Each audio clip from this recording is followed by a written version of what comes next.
அதே மாதிரி நாமக்கல் அந்த மீட்டிங் முடிச்சுட்டு கரூர் வரும்போது அந்த கரூர் போலீஸ் எங்களை அலர்ட் பண்ணியிருக்கலாம்ல.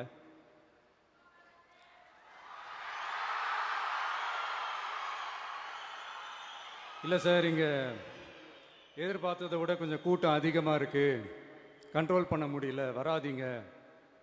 அண்ட் போலீஸ் நினைச்சா அவங்க அந்த மீட்டிங்கே கேன்சல் பண்ண. இப்போ டிஎஸ்பி வந்து கரூர் டவுன் டிஎஸ்பி வந்து நம்ம மேம்பாலத்திலிருந்து அந்த பேசுகிற இடத்துக்கு வந்து அவர் தான் வந்து அந்த டீமோட பேசி கூட்டு வந்திருக்கிறாரு. ஒரு அட்லீஸ்ட் 50 மீட்டர்ஸ் பிஃபோர் அந்த ஸ்பீக்கிங் பாயிண்ட்ல வச்சு பேசி சொல்லியிருக்கிறாரு. சரி, இங்கே நிறுத்திக்கலாம், வேண்டாம், கூட்டம் ரொம்ப ஜாஸ்தியாக இருக்குது, இங்கே வச்சே பேசலாம்னு சொல்லிட்டு. அதுக்கும் அந்த ஆர்கனைசர்ஸ் மறுத்துருக்காங்க. இல்லை நாங்கள் அந்த பாயிண்ட்டுக்கு தான் போகணும், இங்கேருந்து எங்களுக்கு கவரேஜ் நல்லா கிடைக்காது, இங்கேருந்து எங்களுக்கு வந்து சரியாக மைக் கேட்காது, சரியாக கேட்காது. ஸோ அதனால தான் அங்கேருந்து திருப்பி வந்து கொஞ்சம் கொஞ்சமாக வந்து அந்த வண்டியை வந்து கொஞ்சம் புஷ் பண்ணி க்ரௌடை கொஞ்சம் 2 மூவ் பண்ணி கொண்டு வந்துருக்காங்க.